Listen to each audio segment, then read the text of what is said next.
goals. But having said that, AJ, it's just 12 points of difference, isn't it? And so if Clarence can if North Hobart can kick the first one here and get some real energy into their group, they're right back in the contest. Absolutely. We saw in the first term they kicked 4 goals in pretty quick succession. So the coach his message, I'm sure, is a very positive one. They could be in front in this game in a matter of minutes, but it'll take a momentum shift. You mentioned Webberley's playing very well. I think his decision making when he's had the ball in his hand has been very good. He's taken his time and looked for the best option. And North Hobart, McCulloch's been very good. The player with the helmet on. But they've lacked a little bit of poise at times, the D's, and have coughed up a few good opportunities to score. So I'm going to be fascinated in the first 5 minutes here. There's a bit of niggle out there. Brady Jones pushing and shoving. This is a huge quarter of football for both of these teams in the context of the season. Rowie, take it away. Just getting word as well, we're having a few connection issues with the stream, so bear with us. The technical team working feverishly behind the scenes to get that up and running. But here we go. The ball bounced in the middle of the ground. Start of the final term. Clarence lead by 2 goals, and they'll get the first centre break here through Harper. Tumbles one inside 50. Walker got in front. He might have been infringed. Green was at the back. Howlett got the handball up. Missed his target. Ball at ground level. Players on hands and knees. Comes out to Norton, who thought about the handball. He elected to kick. It was an absolute stinker. Straight into the arms of Webberley, the man who you don't want it with, and he picks out a target in the left forward pocket, and it is Preshaw, who just went low to take the mark and might have hurt himself doing so.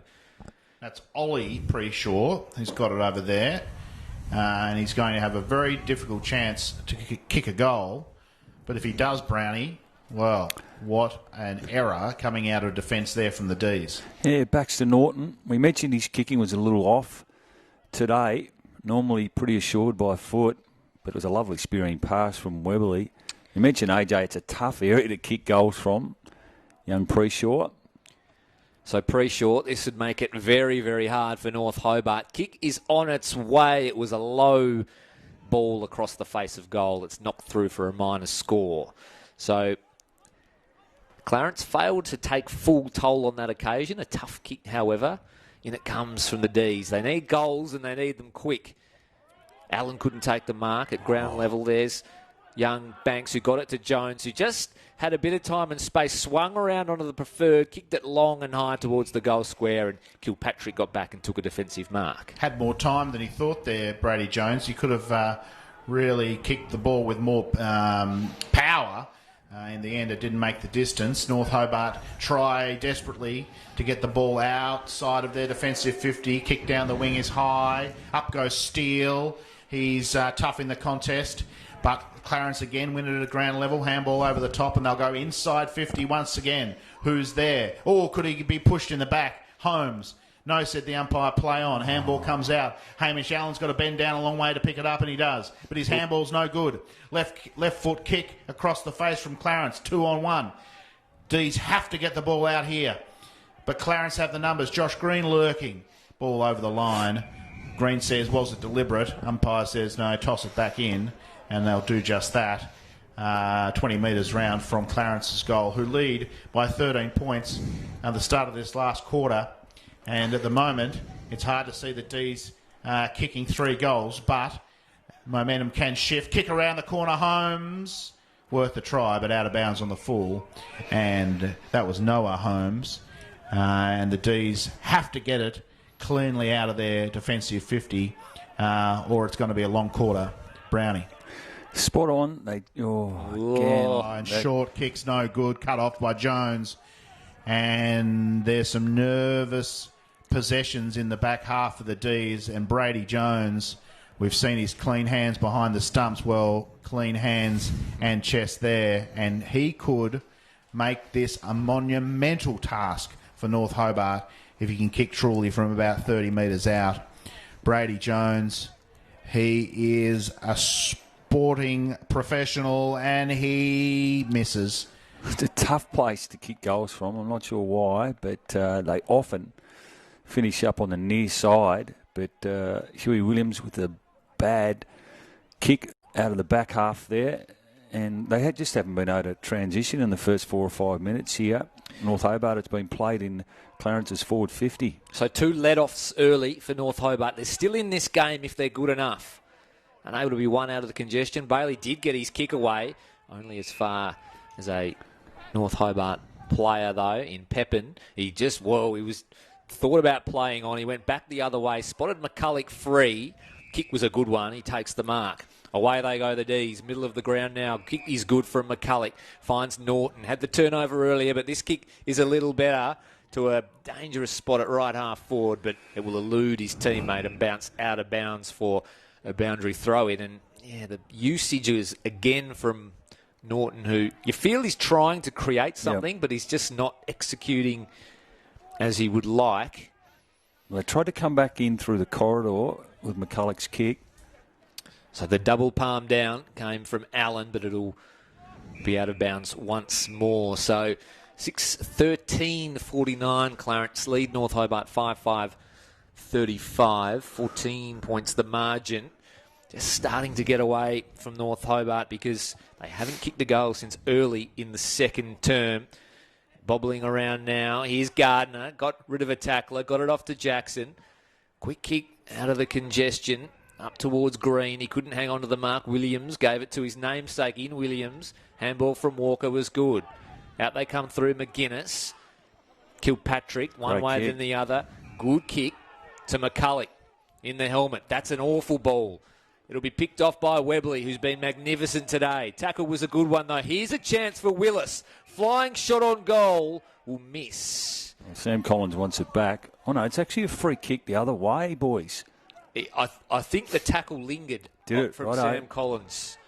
I think the tackle might have just lingered after Webley had got rid of the ball. It was a late call, though, from umpire Nathan Geeson. Fair to say, just a hunch, AJ, but the North Hobart coaching staff weren't overly impressed with that decision. No, and wouldn't have been overly impressed with the missed kick again twice now. North Hobart's turned it over to Webley, the last person you want to give a free kick to. I say a free kick as in a free possession because he uses the ball so well. Clarence now have it at half forward. Ball up for grabs. Oh, good tackle there. And it's I said it was a good tackle, but the umpire said it's over the shoulder. So that's 2 50-50-1s that have gone Clarence's way, and they have a big chance now to go inside 50. Oh, that's good use of his vision. Looked around, plays on, open goal. Drilled it. Oh, goodness me. Ethan Jackson again. We've got a 20-point margin, and that was easy as you like. Good play coming in, side 50 from Clarence. Looked laterally, found a free teammate who then took the mark and then suddenly had all the space in the world. Not sharp enough marking, and waltzed in to an easy goal and a very important goal. It's 20 points now, 7 minutes in to the last quarter. Chris, long road back now for the D's. Yep, it's a huge mountain to climb now for North Hobart, who just can't score. They cannot find an avenue to goal, and now they need 4 or 5 of them. Without Clarence scoring, of course, who have been potent up forward in this game. The scoreboard says maintain social distancing. That doesn't necessarily apply to when a Clarence player takes a mark inside 50. That is for the patrons, not for those on the ground. So maybe the little Peter Gutwin's health message is getting through a little too well. North Hobart have it in the middle of the ground. Clarence, though, through Jones, go forward, high kick, touched off the boot. North Hobart player pushes his man underneath it, but not infringing, and takes the mark. That's Collins. Collins' kick not great, and a Clarence player chops it off.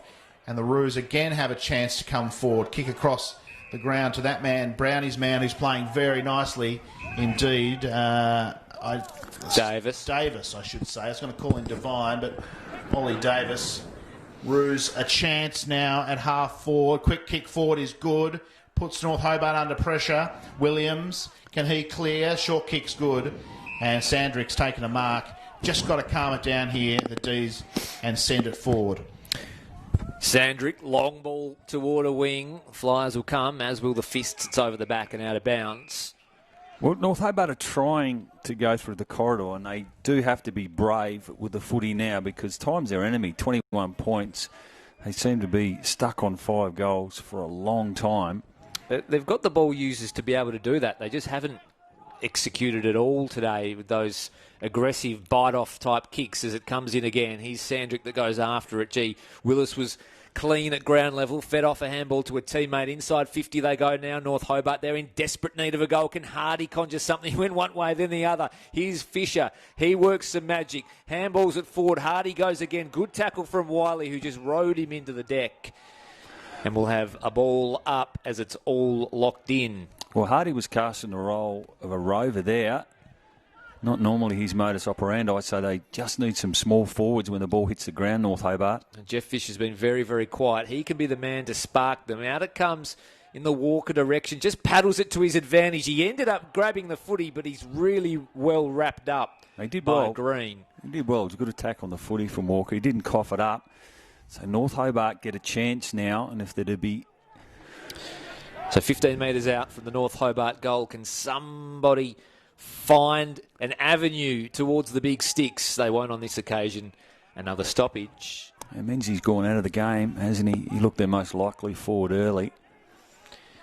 Yes, Menzies lurking at the back of the pack, but James Holmes keeping close watch on him. Big fist attempted from Wade Wall. Handball out now to Banks, who goes around the corner. Gee, that's a good mark getting across from Gardner, who's been pretty solid today as well.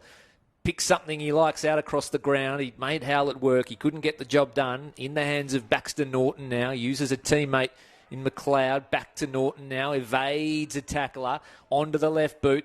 Dangerous ball inside 50, but Holmes chops it off with a really good defensive mark. He's going to come really wide out towards the wing.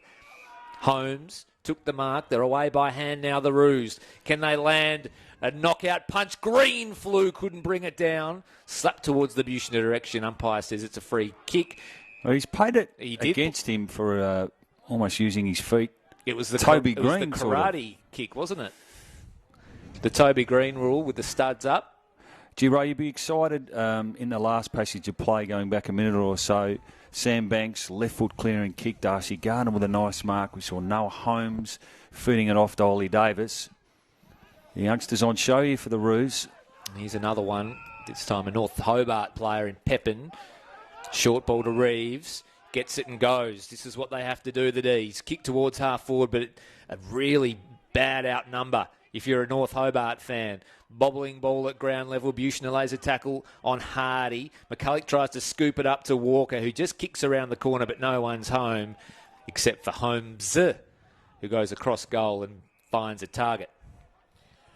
And the Roos have composure in their back line at the moment, and no more so than Webberley, who's got the ball and finds a target on centre wing. It's that man Neild. Neild wheels around on his left foot. Good kick, Riley. He's got time, goes inside 50. Oh, he's got Noah Holmes, and he's got Noah Holmes marking. And that is a beautiful passage of play by the Roos in the setting sun here at North Hobart Oval, and the sun could be about to set on North Hobart's chances as well, because this would make the margin impossible to peg back. It'll be 26 points if he can kick truly from about 40 metres angle, no problem whatsoever. Well, that passage of play is the story of the game for mine. Clarence's ball movement, it's just been far better than their opponents, North Hobart, today. Noah Holmes. This time the arc of the kick looks pretty good. It's there. No, touched.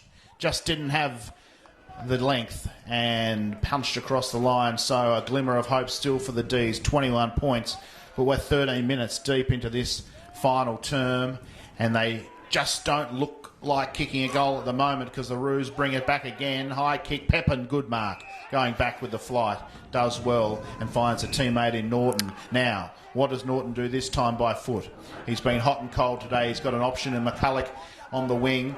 Decides to go a little straighter, but he might have coughed it up. No, comes over the back. Jeffrey Fisher, quick by hand, but he put Hardy under enormous pressure. Goes back and gets it, gives it to Reeves. Umpire says free kick though, and it's going to go the way of Clarence, and that kills North Hobart's momentum, and Wiley's got it.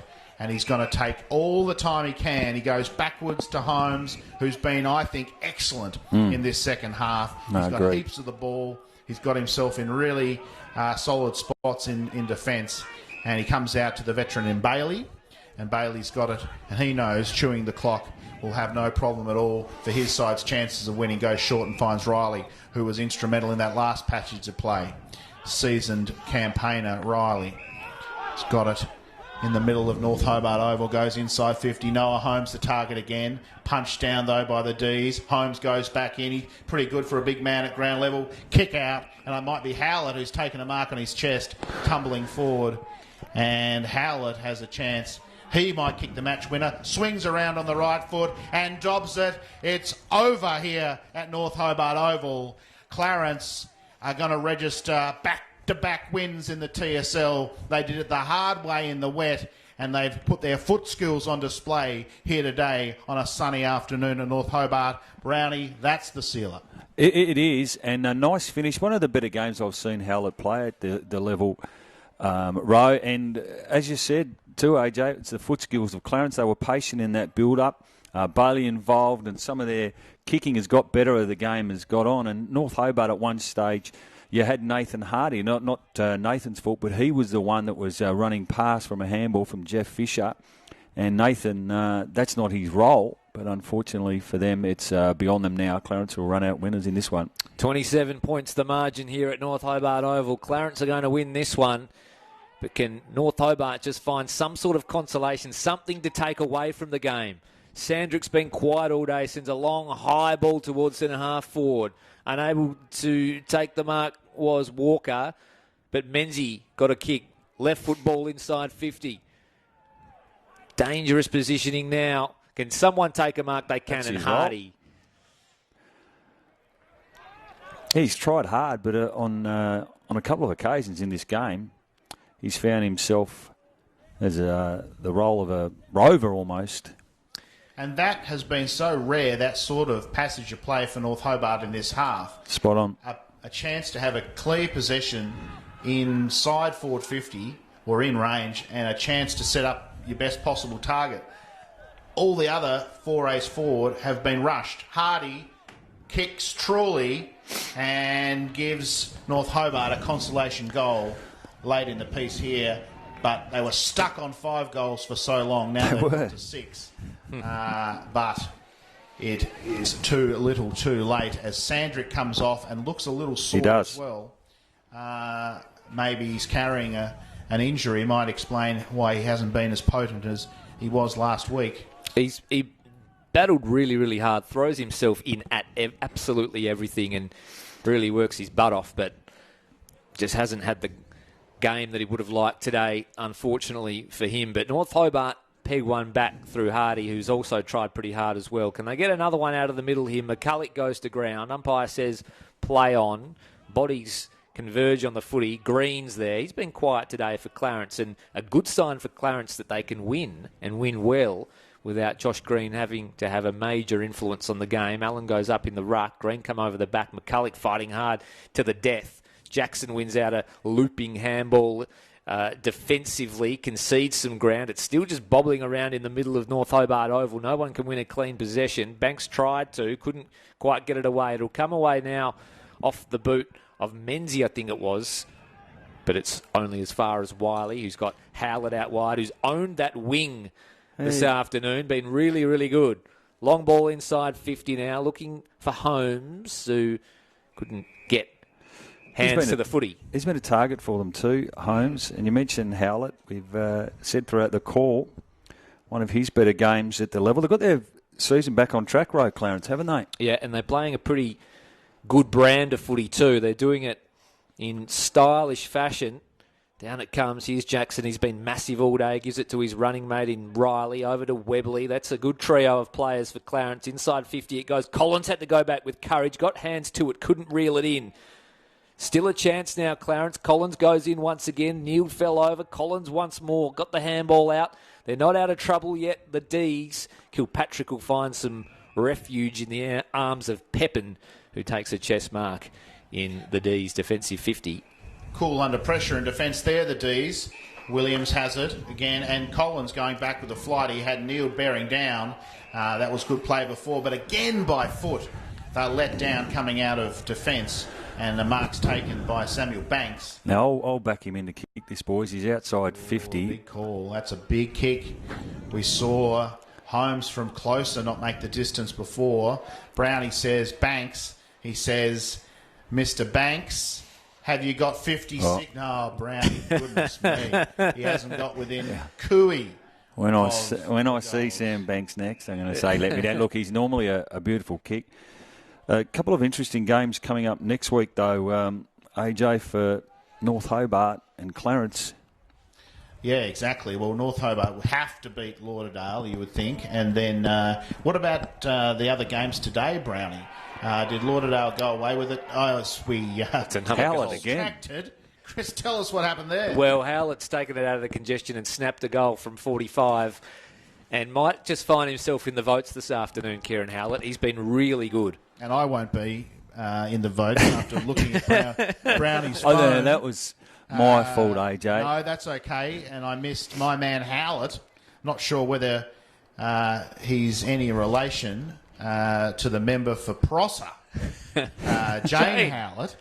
They both got a dark mop of hair, dark hair. Maybe they're related. Someone might text in on the 0055 number to tell us, but he's certainly, like his namesake Jane did in the upper house, is in the votes today. North Hobart a chance to come forward, but again, it's hard work.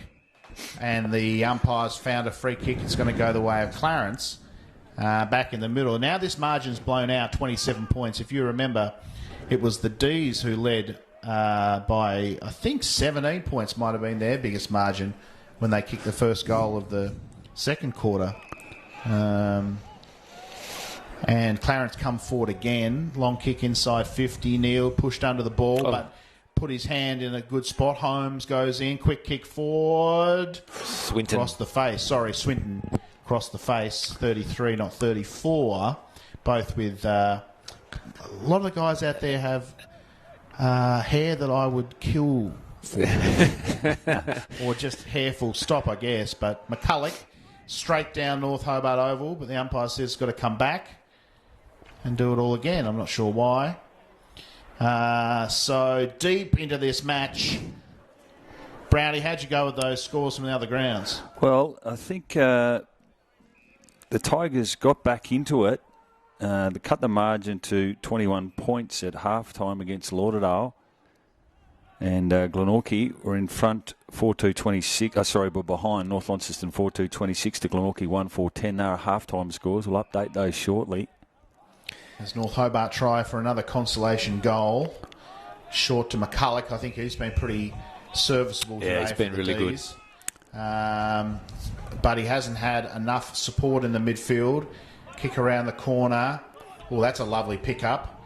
Going forward, poke over the top. Chance for Norton. Ball on a string. Picks it up beautifully. Hands off to a teammate. Goes short to Hardy. Can't mark. Steele goes in. But Clarence have the numbers and look at them. Wrap them up. And once again, they thwart forward play, and that's the siren at North Hobart Oval. And Clarence have come across the river and are going to go back to the Eastern Shore, 28-point winners. They dominated after quarter time, and they have thrust themselves back into the finals race in the TSL with back-to-back wins. Now, Brent Costello said on Win News a while ago that the two hot teams in the competition were Launceston and North Hobart. Well, Clarence have knocked them off in consecutive weeks, and that must please Jeremy Webberley or make Brent Costello a very bad judge, or both. Well, I think Clarence were absolutely excellent today, and the scoreboard will say they won by 28 points, but I think they could have won by 40 plus, the way they dominated the scoring side of things. They kicked 9 goals, 15-69 to North Hobart 6-5-41, and the inaccurate kicking combined with the quality of the defence could have seen the margin blow out a lot more. I thought that Clarence defensive six, especially after quarter time, were absolutely sensational. We spoke of Holmes, who was really good. I think he went and had the lockdown job on Menzies after he got off the chain very early. Bailey's just week in, week out, isn't he, for the last 6 years? He's been very, very good. And a real collection of lesser types, your Pre-Shaws down there as well, your Keegan Wileys who are good. Young Sam Green took a couple of really nice marks floating across. So I thought the back six was excellent for Clarence. The midfield did its job, Ethan Jackson, Clint Riley. And we spoke about your man Howlett, AJ, out on that wing. He just ran up and down all day, kicked a couple of goals, and was really, really impressive. What can you tell me about him, Brownie? Because no surprise to anyone listening today, but I haven't got to the football a lot in recent years, and that's something I promise to do more of because I've had an absolute ball today. But what can you tell me about Howlett? Yeah, he's been around the club for a while. He's played state junior footy, but just hasn't been able to solidify his place in the team over the last couple of years. But his best footy has been played in the back half of last year and this year, and he's been a much improved player. I thought he was in the best 3 or 4